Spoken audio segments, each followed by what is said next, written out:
안녕하십니까. 평신도 교회를 꿈꾸고 지금 달려가고 있는 황창한 성도입니다. 참 교회가 정말 많이 타락했다라는 사실들을 참 요즘에 많이 깨닫습니다. 모 교회가 재건축 장소에 교회를 가지고 있었는데 그 교회를 팔지 않았어요. 알박기 한 거죠. 그래서 터무니없는 금액을 불러서 법원에서 다 졌습니다. 그럼에도 불구하고 그 재건축위원회에서 교회가 원하는 수준의 그 돈을 맞춰주는 것들을 보고 그리고 그 사람이 하나님의 종을 함부로 하면 안 된다. 하나님이 종이 하려고 하는데 누가 이기겠는가? 하나님께서 도와줄 수밖에 없다. 근데 성도들이요, 아멘 하더라고요. 와, 진짜, 이거는 교회가 아닙니다, 이거는. 이거 완전 종교죠. 완전 이 샤머니즘. 정말 저는 이런 무지한 교회들이 많을 거라 생각하고, 하나님을 팔고 있죠. 하나님 파는 거죠. 하나님이 함께하면, 예? 하나님께서 그 돈을, 불의한 돈을 도와주신다고요. 그래서 그 재건축하는 사람들의 돈이 1억 원이 더 충당돼야 되는데 그 울며 겨자 먹기로 그 돈을 내는 거죠. 왜 그러냐면 계속 그 교회가 버티면은 이자만 매일 매달 몇 억씩 들어가야 되니까 차라리 그냥 그 돈을 주고 하는 거죠. 하나님이 이기셨다고 하고 하나님이 도와주셔서 그렇게 됐다. 와. 그런데 또 그 아멘 하는 사람은 뭡니까? 수많은 사람들이 아멘하고 말이죠. 불의한 하나님이죠. 불의한 하나님. 정말 완악한 하나님. 누가 그렇게 만들어 버렸죠? 한국 교회가 그렇게 하나님을 만들고 있는 거예요. 그리고 거기다 하나님을 갖다 붙이는 거죠. 하나님 도와주셨다. 하나님이 함께하는 종. 그리고 하나님의 종이 어디 있습니까? 이 시대에. 완전 사이비 목사보다, 교주보다 더 못한 사람이에요. 그 사람은. 목사라고 그런 사람들. 그 말씀을 아멘으로 받고 있고 한국의 수많은 교인들이 그 목사님의 말씀을 듣고 있으니 이게 어찌 된 일이겠습니까? 정말 좀 안타깝더라고요. 교회가 왜 이 지경이 되는지.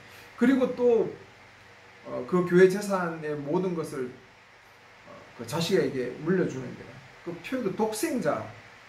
야, 진짜 자기 자식을, 물론 우스갯소리로 그런 표현을 했을 수 있지만 어떻게 그런 표현을 씁니까? 그리고 세습하고요. 완전 물질주의에 빠져가지고 그 목사님의 말씀을 들으면서 아멘하고 하나님이 함께 하시고 하나님이 도와주시고 하나님이 함께 하십니다라고 했을 때 아멘하고 있는 성도들의 그 무지함, 중세교회처럼 보였어요. 교회가 아니죠. 거기는 하나님이 함께 하지도 않습니다. 하나님이 그런 불의한 하나님이 아니죠. 정말 우리의 신앙들을 좀 진지하게 돌아보면서 왜 이런 어떤 다른 사람이 봐도 다 이상한 도덕적인 상실감으로 나가는가. 근데 그 안에 있는 사람들은 몰라요. 그 메시지가 정말 개인주의적인 메시지고 축복의 메시지다 보니까 그것을 조금만 틀어서 가도 이제 몰라요. 사람들이 그냥 아멘 하는 거죠. 나를 위한 하나님, 내 인생을 책임져 주는 하나님, 내 인생을 붙들어 주는 하나님, 그런 하나님으로 교회가 지금 하나님을 소개하고 있는 것이죠. 그러니 교인들이 제일 교만하고, 교인들이 제일 회개 안 하고, 교인들이 제일 관계적인 부분에서 막 살아가는 것들을 봐요. 저는 솔직히 주변에서 만나는 그리스도인들이 제일 성격이 이상해요.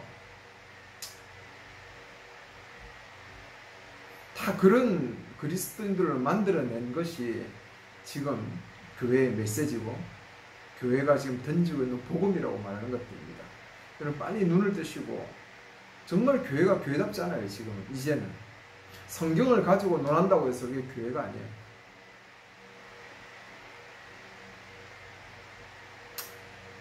정말 참 안타까운 현실로서 지금 교회가 흘러가고 있다라는 생각이 듭니다. 아마 이제 교회를 떠나는 분들이 더 많을 거예요. 하나님에 대한 믿음은 있지 않지만 교회가 싫어서 교회를 떠나는 사람들이 정말 많이 있어요. 이제는 교회를 보고 목사를 보고 실망하는 것이 중요한 것이 아니라 정말 하나님의 그 언약 백성으로서 평신도의 그 진정한 지위를 회복하는 것이 중요하죠. 왕같은 제사장이죠. 모두가 제사장, 모두가 목사입니다. 빨리 이 개념들을 깨닫고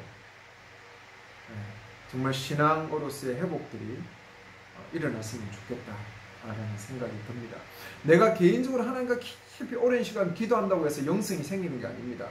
강력한 믿음이 만들어지는 것이 아니고 정말 하나님의 그 언약 백성들 같이 형제들로서의 그 공동체 모임을 통해서 그 속에서 믿음이라는 것들과 강력한 영성이라는 것들이 다져지는 거예요. 또 이 강력한 영성 하니까 뭔가 귀신 쫓아내고 뭐 이런 어떤 걸로 생각하지 마시고, 강력한 영성이라는 것은 하나님 나라를 이루기 위해서, 공동체를 이루기 위해서 단단한 그런 인격과 그런 성품들을 갖추어가는 것이죠. 성령의 열매죠. 그래서 성령의 열매를 가보면 다 공동체를 단단하게 세워가는 그런 성품들이고, 성령의 언사도 뭐 귀신 쫓아내는 은사, 병 고치는 은사 뭐 이런 쪽으로 지금 특화돼서 그렇지, 우리 한국의 성령운동이. 실제적으로 그 은사들을 보면 공동체가 더 공동체답게 든든하게 힘있게 만들어지게 하기 위한 그것이 은사죠. 자, 이러한 부분들을 여러분 정말 제대로 좀 이해하시고 정말 성령 충만을 통해서 하나님의 나라, 하나님의 의의 나라들을 이루어가는 그런 분들이 빨리 좀 나왔으면 좋겠다라는 생각들을 가지고 있습니다. 이번에는 이제 로마서를 좀 강의하려고 해요. 로마서 하면 로마서 1장 16절 17절에 하나님의 의가 나타났다는 그 루트의 그 고백, 종교계의 시발점이 되었죠. 그 루트의 의의 개념이 강조되다 보니까 칭의, 성화, 뭐 기독론, 구원론 이런 쪽으로 로마서가 자꾸 이해가 되기 시작하는 거예요. 그래서 칭의론, 뭐 영화, 뭐 부르심, 뭐 이런 어떤 조직신학적인 개념들이 이 로마서를 통해서 자꾸 발전되기 시작합니다. 그것은 루트의 잘못도 물론 있지만 실제적으로 로마서를 그런 조직신학적인 부분, 그리고 그 그리스도의 의라는 부분을 어떤 그 하나님 나라 관점에서의 복음이 아닌 개인주의적인 복음의 관점에서 그러니까 의로움, 깨끗함, 완벽함 이런 부분으로 내 개인적인 도덕적인 깨끗함으로의 어떤 개념으로 의를 자꾸 생각하다 보니까 그 의라는 개념이 공동체적이고 그 중심에는 삼위일체 하나님이 계시고 더 나아가서는 예수 그리스도 하나님 자신이 의시고 그 의의 표지가 바로 공의와 정의고, 이런 어떤 부분에 대한 개념들을 상실해버린 거죠. 로마서를 그런 어떤 개인주의적인 복음으로, 사형리적인 복음으로 자꾸 이해하려고 하는 거예요. 그렇게 하면 로마서를 제대로 이해할 수 없죠. 그래서 이 로마서에 대한 부분을 같이 한번 나누고 싶어요. 로마서는 실제적인 14장의 믿음이 약한 자와 믿음이 강한 자의 어떤 그 대립, 그리고 그래서 교회 공동체가, 로마인 그 공동체가 아주 분열이 심각해지는 것이었죠. 여기서 믿음이 강한 그리스도인은 바울의 복음을 따르는 유대인과 이방인들을 지칭합니다. 그래서 믿음이 강한 자라고, 믿음이 약한 자라고 하는 것은 유대인들이죠. 유대인 그리스도인. 아직도 유대교의 어떤 그 개념에서 벗어나지 못하고 의식법과 어떤 그 할례, 이런 어떤 율법을 따라야 되는 부분에 대한 것이죠. 그 믿음이 약한 자라고 바울은 표현되어 있습니다. 믿음이란 관점에서 보는 거예요. 믿음이란 것이 뭔가 내가 어떤 뜨겁게 하는 사람이 이 믿음이 크다 작다란 개념이 아니라, 강하다 약하다는 개념이 아니라, 바울이 전한 그 복음에 대한 이해도가 좀 더 강한 사람, 약한 사람이란 개념이죠. 그러니까 하나님 나라의 복음에 대한 부분이 강하냐 약하냐에 대한 그러한 부분의 갈등이 심각해지고 교회가 정말 심각한 지경으로 가는 것입니다. 로마에는 그 당시에 한 5, 6개의 가정교회가 있었는데 그 교회들이 아주 심각한 어떤 대립적인 개념으로 간 거죠. 원래는 물론 바울이 교회를 세운 건 아니죠. 로마 교회가 누구에 섰는지 잘 모르지만 어쨌든 이방인의 로마 교회가 서서 성장하다가, 유대인들의 교회가 서서 성장하다가 이방인도 참여했겠죠. 그러다가 그 글라우디우스 황제입니까? 그리스도의 논쟁 때문에 쫓아내죠. 유대인들을 다 쫓아내고, 그리고 5년 후에 이제 네로 황제 시대부터 다시 유대인들이 로마로 들어옵니다. 그러니까 처음에는 유대교회로 출발했던 로마가 이방인들과 같이 가다가 이제는 유대인들이 출발되니까 이방인들이 이제 거의 주류를 이루었겠죠. 로마 교회를. 그러다가 이제 유대인들이 들어와서 한 2, 3년 지났습니다. 2, 3년이 지나면서 지금 교회가 심각한 개념이 있는 거죠. 유대인들이 가졌던 그 복음의 개념, 그리고 선민의식, 어떤 이방인에 대한 태도, 그거는 솔직히 그 베드로도 그런 어떤 모습을 보면 아직까지도 그 개념 속에서 완전하게 해방된 건 아니죠. 그러니까 이 교회가 심각한 서로의 어떤 그 하나됨을 경험하지 못하는 겁니다. 그럼 교회가 하나님의 그 표주로서 공동체로서 온전하게 하는 나라를 보여주기 위해서 이렇게 하나 되어야 되는데, 유대인과 이방인들의 이 어떤 틈새가 너무 크게 자꾸 벌어지니까 바울이 로마 교회에 편지를 썼죠.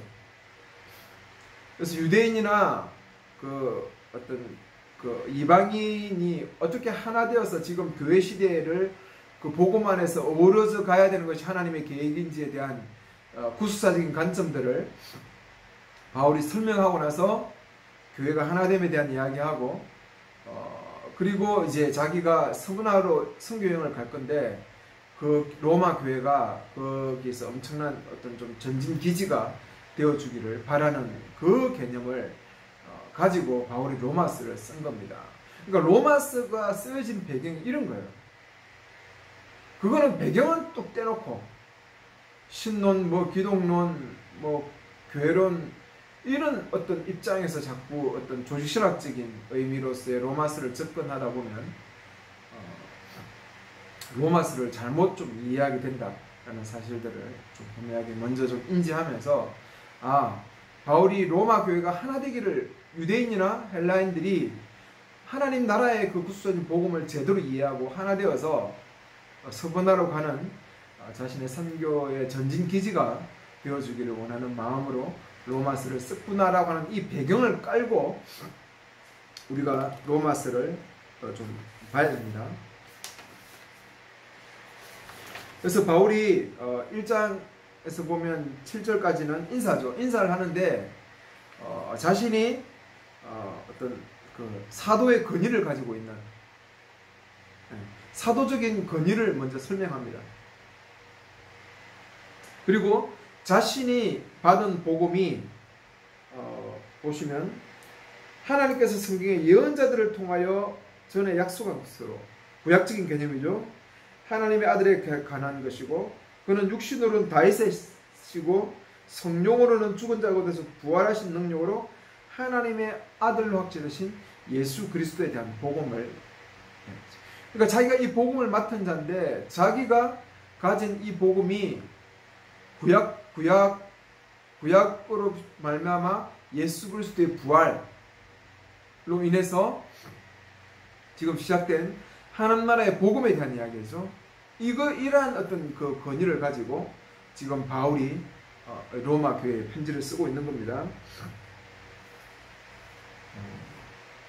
그리고 자신이 그 로마에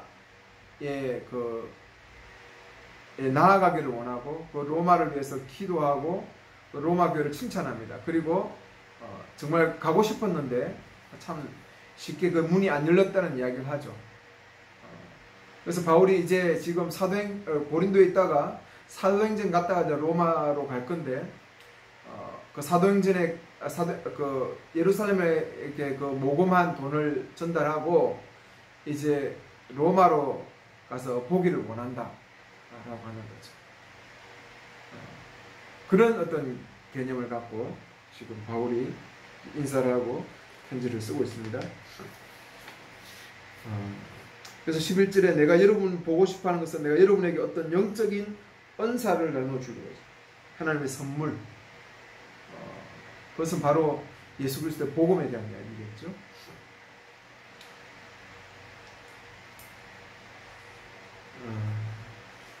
그래서 13절에 아까 제가 이야기했던 그 자기가 가려고 했다라고 하는 것이고 헬라인이나 야만인들에게 지혜자나 어리석은 자들 모두에게 빚진 자라고 이야기하죠. 그래서 로마에도 진정한 하나님의 이 구속사적인 복음을 전하려고 하는데 이 복음이 구원으로 인도하는 하나님의 능력이다 라고 이야기하고 유대인과 헬라인에게 첫 번째가 유대인이고 헬라인이다. 이 첫 번째 두 번째 하니까 먼저 유대인 두 번째 헬라인 이 개념이 아닙니다. 여기서 말하는 것은 그냥 앞에 쓴 거예요. 왜 그러냐면 유대인에게 복음이 먼저 전해졌기 때문에 앞에 쓴 거지 여기서 차등을 두는 게 아니라는 사실을 알아야 됩니다. 이 말 한마디로 말하면 유대인이나 헬라인이나 똑같이 복음 안에서 하나님의 그 은혜를 입었다라고 이야기하는 것입니다. 그리고 하나님의 의가 신실함으로부터 신실함으로 계시되니 그러나 의는 신실함으로 말미암아 살 것이다 라고 하는 이 하박국에 있는 그 내용을 의는 오직 믿음으로 말미암아 산다 라고 하죠. 그 하나님의 신실함, 그 하나님의 의라는 것이 결국은 구약의 복음이고 신약의 복음의 핵심이죠. 하나님 나라의 그 정신이고 표지입니다. 그 의가 하나님 공동체 속에서 발현되기를 원하는 것입니다. 그 의가 의로움. 그 의로움 때문에 우리가 지금 서 있는 거 아니에요?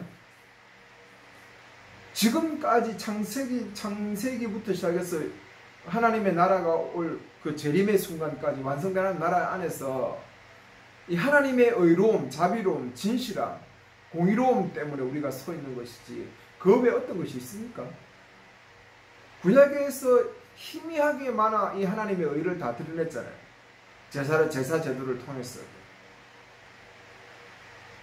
이러한 하나님의 의로움들에 대한 부분들이 우리가 지금 서 있는, 그리고 오늘 이 공동체가 서가고 공동체가 하는 나라의 온전한 표지를 드러내야 될 게 이 공의로움이고 정의로움이죠.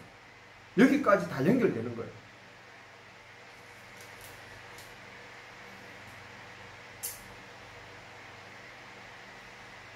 그러면서 먼저 어떤 그 헬라인들의 어떤 잘못된 부분들을 쭉 지적하죠.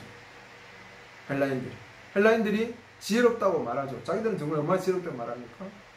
특히 로마의 얼마나 그 철학들이 빛을 발했습니다. 지혜롭고 아주 어떤 그 지적인 그 헬라적인 개념들을 얼마나 발전되었습니까? 그래서 자기들은 지혜롭다고 말하고, 그렇죠. 지혜롭다 하지만 어리석다라고 이야기했죠. 24절 하나님께 썩지 않은 영광을 썩어질 인간들의 새들과 네발 짐승과 기어다니는 형상으로 바꿨죠. 이거는 그 우상 숭배에 대한 이야기 아닙니까? 우상 숭배. 그러니까 결국은 하나님의 빛을 온전하게 발견하지 못하고 정말 지혜롭다고 하는데 결국은 보니까 어리석은 짓들을 하고 있다는 거죠. 그래서 진리를 거짓으로 바꾸고 창조 대신에 피조물을 경배하죠. 그 정욕대를 내버려 두니까 결국은 어떤 성적인 부분에서도 문제가 생기기 시작하고 불의함들이 나타나는 거죠. 29절에 모든 불의와 음행과 탐욕과 악으로 가득 찼네. 시기와 살인과 분쟁과 사기와 악의로 가득 찼네. 하나님을 미워하고 분별력도 없고 신의도 없고 무정하고 무자비하고 두둔하고.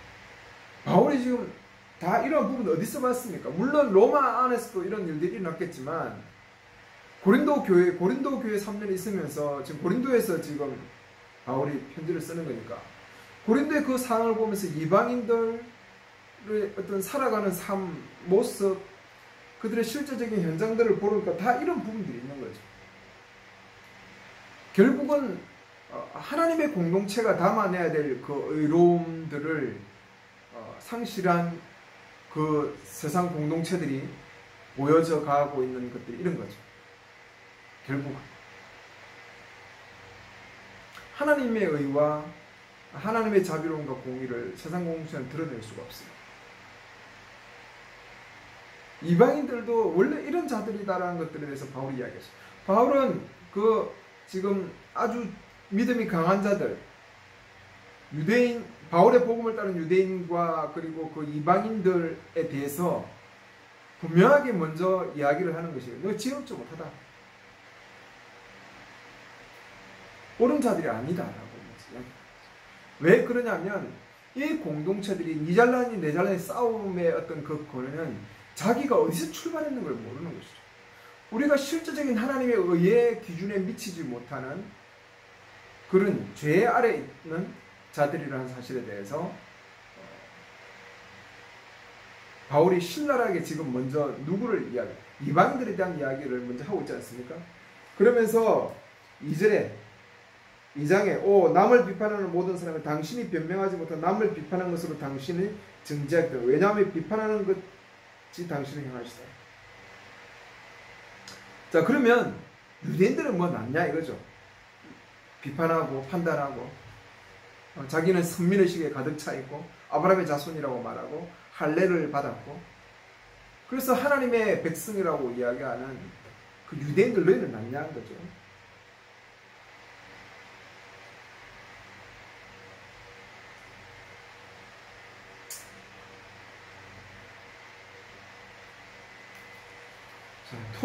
토라에 근거하는 자나 토라에 근거하지 않는 자들은 다 하나님의 그 말씀 속에 하나님의 그 의에 미치지 못하는 자들이다 라고 하는 거죠. 그리고 이제 3장에 넘어오면서 유대인의 나음이 뭐냐, 할례의 유익이 뭐냐, 이런 이야기 하죠.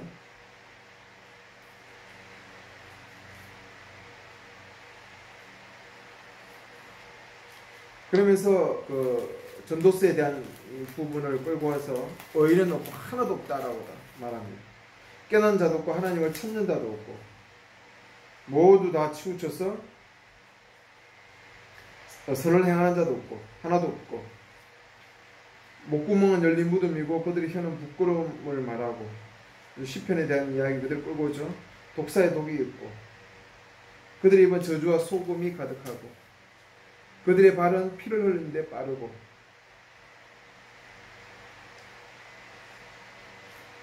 (19절에) 우리는 토라가 말하는 것은 무엇이든지 토라 아래 있는 사람들에게 말하는 줄 압니다. 이 모든 입을 막고 온 세상이 하나님의 심판에 있기를 위함입니다. 이 때문에 토라의 행위로는 어떤 육신도 그분 앞에 의롭지 못할 것이고 참으로 토라로는 제 지식을 가질 뿐이다. 그러면서 예수 그리스도의 의에 대한 이야기를 이제 쭉 해가죠. 그 의가 유대인들에게 나타난 부분이다. 유대인들이 가지고 있는 잘못된 부분들을 바꿔가고 이방인들에 대한 하나님의 의에 대한 부분까지 쭉 설명을 해갑니다. 그래서 결국은 로마서 1장에서 3장은 바울이 그 유대인이나 헬라인이나 다 하나님의 의의 기준에 미치지 못하고 그로 인해서 하나님의 그 나라를 이루어가는 공동체의 일원으로서 참여할 수 없는 참 이스라엘로 다 참여할 수 없는 자였죠. 그렇지만 너희들이 지금 이 가정 안에서 교회를 이루어가면서 하나님의 그 나라에 하나님의 언약 백성으로 참여하고 있는데 그 첫 출발이 어디인지에 대한 이야기죠.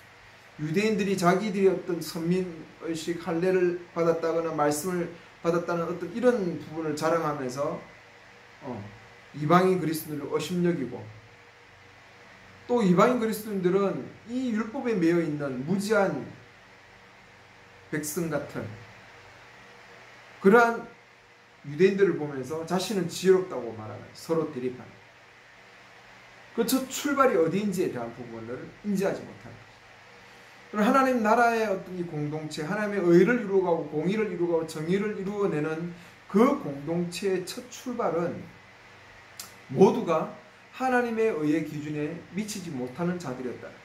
내세울 것 하나, 자랑할 것 하나 없는 그런 자들이 있다는 사실에서 출발하는 것입니다. 공동체에 가보면 내 잘났다는 사람이 너무 많아요.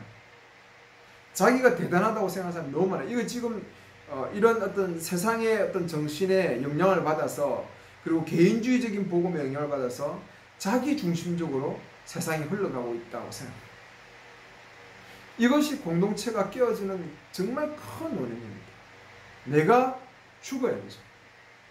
내가 십자가에 내 자신을 못 박지 않고는 하나님의 공동체는 절대로 일어나지 않습니다. 지금 유대인과 헬라인들이 이렇게 반복하게 되는 가장 근본된 이유가 뭘까요? 하나님 나라를 온전히 이루어야 되는데 그렇지 못하고 이렇게 무너진 이유가 뭘까요? 그것이 바로 이 하나님 나라를 온전히 이루어가는 그 출발이 어디인지를 스스로 깨닫지 못하기 때문에 여러분 정말 우리의 출발이 어디인지를 분명하게 인지하는 거기서부터 이 하나님의 언약 백성으로 참여하는 이 엄청난 이 은혜 그리고 이 엄청난 하나님의 부르심에 대한 부분들을 인지하게 될 것이죠. 항상 내가 잘났거나 내가 대단한 것이 아닌 것들을 인지하면서 공동체를 세워가기 위해서 내가 어디에서 출발했는지를 분명하게 인지하는 것이 중요하다. 이 사실들을 꼭 먼저 말씀드리고 싶습니다. 계속해서 로마서를 다음부터 또 나누어 가고 또 책 소개도 계속하겠습니다. 감사합니다.